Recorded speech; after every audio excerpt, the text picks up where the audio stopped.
Today, on the Justice Court, the plaintiff, Josephine Abimbola Akinriola, is asking the court to compel her husband to be responsible for the upkeep of their children.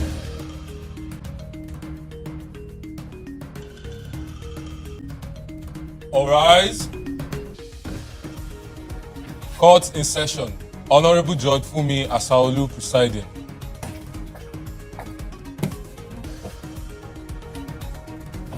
Please be seated. Your Honor, this case is between Abimbola and Ayola Akinriola. Thank you, Akin. Abimbola Akinriola. Yes, ma'am. You brought the defendant to court. Yes. Ayola. Yes, Your Honor. That's your husband. Yes, Your Honor. So, tell me why you are here. Yes. When I met Ayola during my service here as a youth corporal. When was that? That was in 2005. 2005. As a banker serving in the bank, I met him in the company of his mother. They came around to check his late father's account. So after attending to them, he met me, then he wooed me. Then after that, on several occasions, he was around to talk to me and all that. But because I'm an SS patient, I usually get I'm always very careful before going into any relationship. So at that time, I was going to 26 years.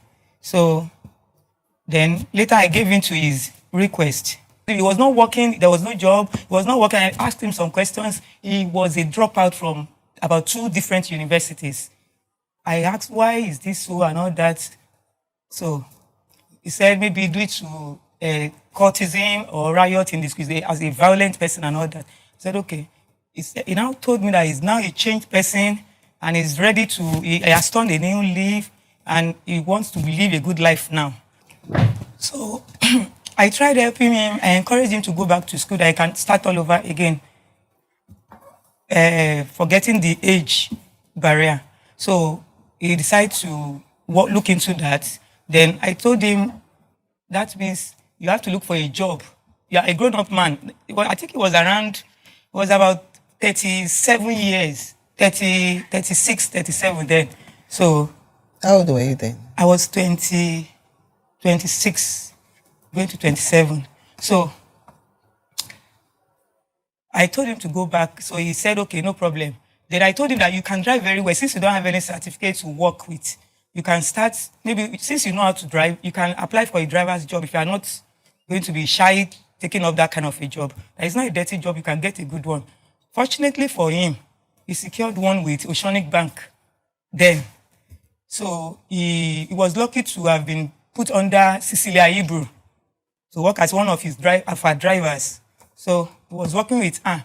Then I made him to know that, okay, I was still a virgin, but I need to go back to school. I want to sponsor myself after my youth service. I want to go back for my master's. And that means I may not be able to give you full attention at this time. So I have to go. You won't see me frequently anyway, that you may not be able to see me all the time. The mother too was aware of this before she died. So I went for my master's then, but after my service, I got secured with the bank I was working with.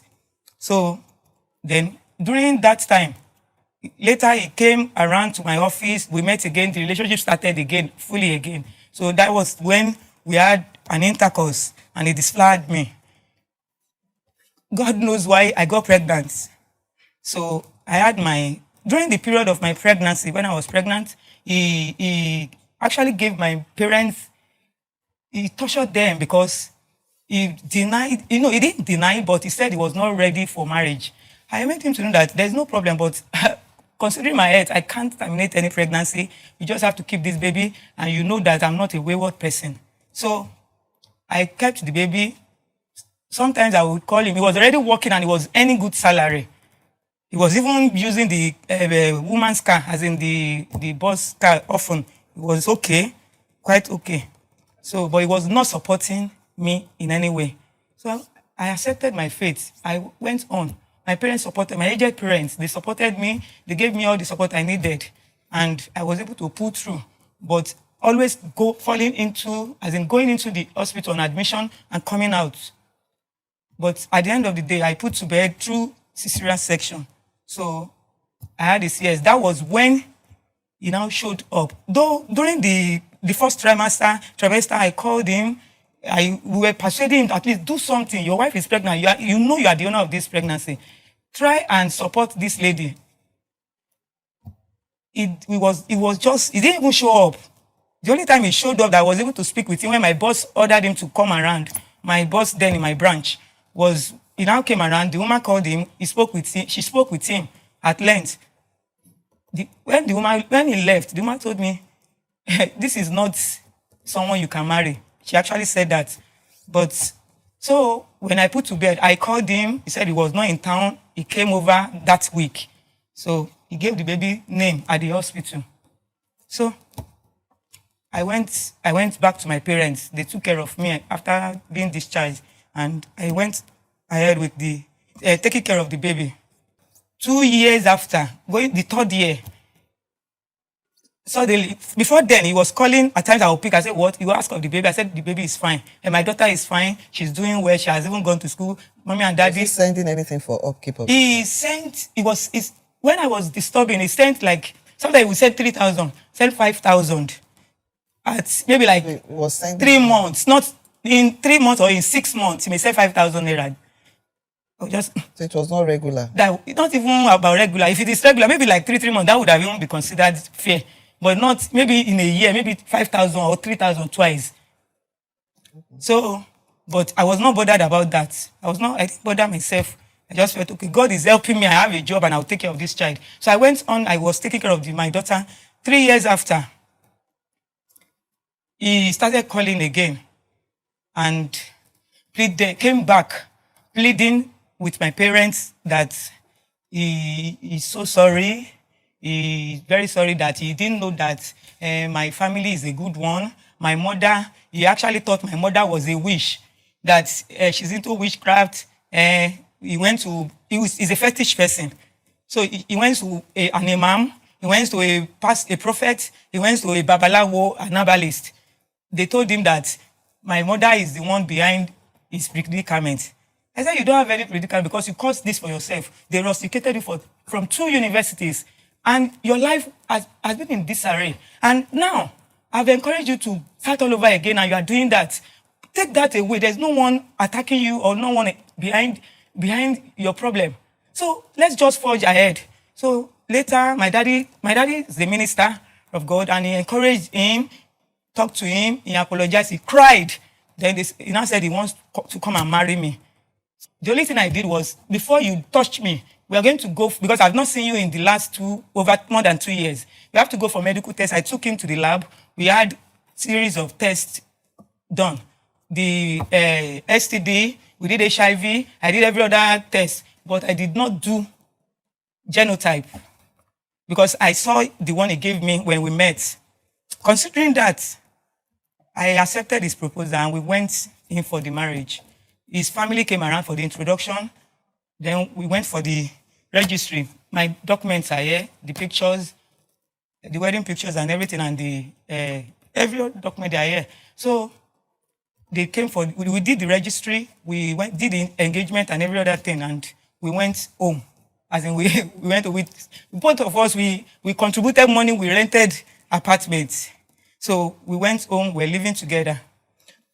Few months, let's say almost a year into the wedding, not even up to a year, some months after our wedding, as he started, when we are in the house, my husband would, you are limping. I was not having issue with my legs, but due to the complication of being a sickle cell, you may have a reason to limp or you have pain. So it was like, why are you limping? Is this how you'll be walking if we go out in public? I said, but you saw me and I explained everything to you before you got married to me. Any little thing, my husband will flare up. He will start arguing that to the extent that before we sleep at night, my parents will call because they were so scared that this guy, I hope you are okay. Oh, is everything all right? I said, there's no problem. Daddy, just continue to pray with me. I will pray. I was also trying to make him too to be a gentleman. So, when we argue, he would threaten me. I was like, what? We are not fighting now. We are just explaining things to ourselves. Anyway, I'm sorry. Can we sleep? My daughter was still, he said my daughter should stay with my parents. Actually, my daughter was already in school before he came back to beg for my hand in marriage. When we got married, I was quick to get pregnant. Like 2 weeks after the wedding, I got pregnant again with the twins. So I started because of my health, I have to go back. I have to go for clinic, antenatal on time, so that I won't have problem. So my medicals, I was taking care of it, but at times I would tell him, what do you have to offer? Let's just do it. We'll be doing it together. I told him of the land I had. I told him, even if you cannot you cannot get your own, we can build on my own. Your name, everything. I was just trying to support it to make him just feel okay, so that we have a good life. So, whenever he argues with me like that, before I sleep every night, I'll go to my kitchen, pick the knives, pick the fork, every other dangerous weapon, the instruments. I'll just take them to my traveling bag, my box, and put them under it. Why? Because of the way he threatens me. But did he ever use any of these weapons? He did not, but I was always scared. He was not aware that I was doing that. He wasn't aware. He would beat me at times. I can recount like 3 to 4 times that he would beat me. I will call my dad. Daddy, look at what is happening. My daddy will call him. My dad is in the court right now. He's a witness. My daddy will call him, talk to him that you don't have to do this. He took him as a son. Even my daddy was helping him to submit his CV to his friends to secure a job for him. My daddy will talk to him, you don't do things like that. And don't injure my daughter. Consider our situation. And you to calm down. Let God take control of your life. We'll talk to him. So I was managing. I'm already into it. So I was managing. So when I got sick in the 5th month, the doctor insisted that I stay at the hospital till I put to bed, that I may not be able to survive it if I should go back home. I said, dear, I can't live here anymore until I put to bed. They said I can't even carry this baby to term again. He said, what do I mean by that? They said I can't carry it, that my energy is not enough to get to the 3rd trimester. Okay. When it got to the almost the 6th month, the doctor said, that week, they now checked me and said, now we have managed to push you to the 6th month. And the only thing we can do is to save your life and save the babies. But your life first, before we talk about the baby. But the baby too, we can save the babies. He said, okay. So they said we are going to do the CS. I called him, I said, they said we have to bring out the baby. So since I don't have energy again, I'm almost running out, passing out. So I now called him. He came to the hospital, and when he got to the hospital, he was like, don't even carry out any baby. Let her carry that pregnancy to term. The doctor said, Oga, this is 6 months, and this is January. The due date is April. She cannot survive it. So we have to do this to save her life and save the babies. So when he didn't sign, my mom was with me at the hospital. They were almost running into arguments. So I said, Mommy, just take it easy. Call Daddy. I was managing to talk, and they called my dad. That Daddy, he said he will not sign, no. He said he will not sign that I should carry pregnancy to term. And I can never, due to I can never put to bed on my own. He was aware of this. I can never put to bed on my own. It must always be CS. So he said I should carry. Daddy said, okay, if you know you will not sign, this is my daughter. This is my daughter. I will not wait and watch for me to lose her, because I know how long it took me to raise her to this level. So yours is just the baby. This pot here is my own. The water inside is yours. So I'm not going to watch you allow the pot to break and you lose the water also. So Daddy said they should go ahead and do the CS. They carried out the CS, and the baby were out. We had 2 boys, twins. So my husband left the moment he realized that they've done this CS and left us at the hospital. My parents didn't even tell me this until after the third day when I was able to talk slightly, just faintly. So they told me, I said, where is Daddy Jadesola? My first was Jadesola. So they said, we have not seen him. We have not seen him. Then he showed up that very day. When he now showed up. That's the third day. The third day. He was with you on the first day. The Then you first put day, him to bed. Yes. Then he came on the third day as well. Third day he came. Then when I saw him on that third day, we spoke and all, because I was not having the energy to talk too much, so we only discussed briefly. And then on the fifth day, he showed up. When he showed up, he now told me he wants to go, and there's somebody that said he should supply stationery. That he wants to go there to supply it. I said, very good, that's good. Well, maybe after we get back home, I'll take a loan from the bank. We'll use it to buy a bus. He said he even wants to have his own personal bus. He will drive it. He will be able to have control and make money easily. He doesn't want to hire someone to do the job. I said there's no problem with that, as long as you do it intelligently. So that was the plan, that when I put to bed, that's what we'll do immediately. So we had that plan. While planning that, my dad was also talking to some of his friends to get a job for him, which he eventually did. He secured a job for him. So, but on the fifth day he showed up, he told me that he never showed up.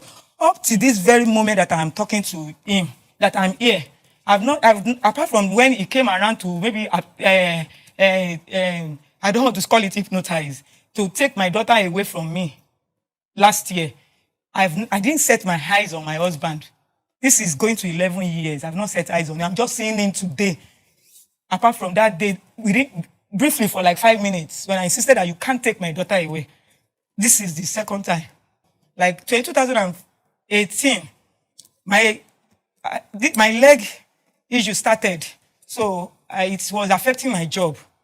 And I eventually got disengaged on health grant, though they donated that I should go for medical care. I wanted to do surgery.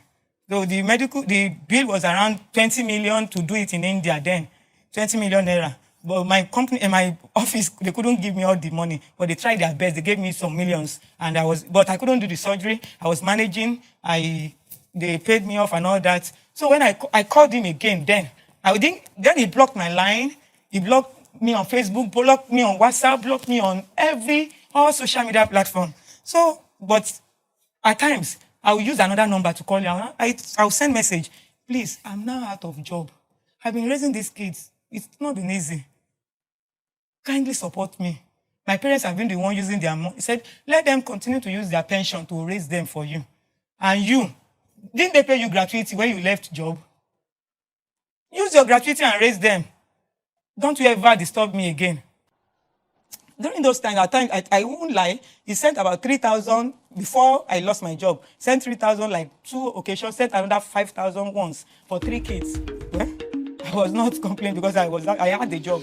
So, but when I lost my job, I called on him. That was the statement. The plaintiff, Josephine Abimbola Akinriola, met and started dating the defendant as a virgin at age 26. Eventually, they got married and have 3 children. However, the defendant is denying the paternity of 2 out of 3 children. Josephine claims that she has been solely responsible for the upkeep of these children for over a decade, but now she has been out of job on health ground, being a sickle cell patient. She is finding it challenging to continue to cater for the 3 children all by herself. She is seeking court intervention on this matter. When I had to do my surgery, I can bring it out. I went on GoFundMe to raise funds for myself, but the money was not complete. They treated me at loot. It got to a time that I was almost running mad. My medical, this is at home anyway, but if you confirm from loot, they will tell you that they referred me to the psychiatric unit for them to check me for my mental health to be restored, to be okay. So they worked on my mental health. Then my daughter will be writing her WAEC. She's now promoted to SS3. That's Jadesola. Yes, ma'am. Now in GSS3, she's 14 going to 15. Then the twins, they are resuming GSS1 secondary school next month. Jarisola will go to SS3 by next month. So I've been the only one taking care of them. All the receipts for the school fee, they are here. The pictures, their graduation and everything, they are here. So that is all I can say, ma. You've not mentioned your claim. Ma, my claim, yes, I emotionally traumatized. Then later, I'm sorry, I didn't chip that in. I got from we were using one phone. When he didn't have a phone, I used my phone, the BlackBerry phone then, he used it to do business. So he logged on to the Facebook account of his account. So when he now absconded, my phone got bad, then I repaired it, but his password was still on that phone. I opened it, I saw his Facebook chat with a girl. The girl got pregnant for him. When the girl got pregnant for him, I was following the chat trail till the girl put to bed. And the pregnancy was at the same time that I gave birth to my twins. We put to bed the same year. He has a son now called Daniel. The son and my twins, they are the same year. Their birth year, they are the same. Then, when my daughter was being bullied at school, so there was a time that she was feeling so bad. I said, relax your mind. There's nothing. I can be your father and mother. If it doesn't show up, you are okay. But you know children now. So there was a time he wanted to take her. He took her away, actually, to the house. When she got there, he has 5 children with that same girl that I was chatting with on Facebook that I saw. Then he personally explained to my daughter too that he had about 3 other ladies that got pregnant for him, that have babies too. Apart from my 3 legal children, he has like 9 other children. All right. You have not mentioned why you are Well, I'm here because he absconded, he abandoned me with 3 kids, and I want him to pay for all the almost 11 years that he has left me with these children. I have suffered enough. I want to do my surgery. I don't have any money. I've been taking care of myself and my kids single-handedly. My parents have been the one doing all this. I cannot go back to work until I'm okay, I'm fit. I need money. You want him to be responsible for the children. And if you can pay back all I've suffered for, I wouldn't mind. Do you know what he does for a living now? I know he has his certificate now, But do you know what he does for a living? I don't know, but my daughter said he's working and he has so many children he's taking care of. But my children have never eaten a kobo from him. Okay. Please, can you get a chair for him? Let her have a seat. Thank you. Okay, can you respond to this? Thank you, Your Honor. Thank you so much. I'm honored to have met you in person because I've seen you. In the first place, my father never had. She works with Wema Bank. My father never has worked with Wema Bank. Okay. That's what he has never. I don't think she has ever worked with any other bank before. If she has, she should say. But she works with Wema Bank, and my father had never had a Wema Bank account in his life. It was First Bank. My mother had never stepped into Wema Bank because she does not have account. My mother. Do you have an account there? Of course, I have an account in Wema Bank. That was how we got to meet her. My mother had never followed me to Wema Bank because I'm not a baby. She has no reason to follow me there. So she has never followed me to any bank or hold my hand to any bank to meet her. Where did you meet? We met at Wema Bank where she was working during her youth service, like she said. All right, okay. But my mother did not. Alone? You were alone the day you met? Yes, I was alone. My father doesn't have account. So those were lies. Can be proven. We met quite all right, and I liked her. That's one thing with me. If I like someone, I talk to the person. I spoke to her, and she said okay. That was it. As the defendant, Ayola Akinriola, moved on with other women and continued to neglect the responsibility of his children from his marriage. This matter continues to unfold in the next episode as the defendant puts up his defense on the allegations. If your baby daddy is denying paternity of the child to avoid upkeep, or you suspect misattributed paternity situations, submit your case online at www.thejusticecode.com for a prompt resolution of the matter.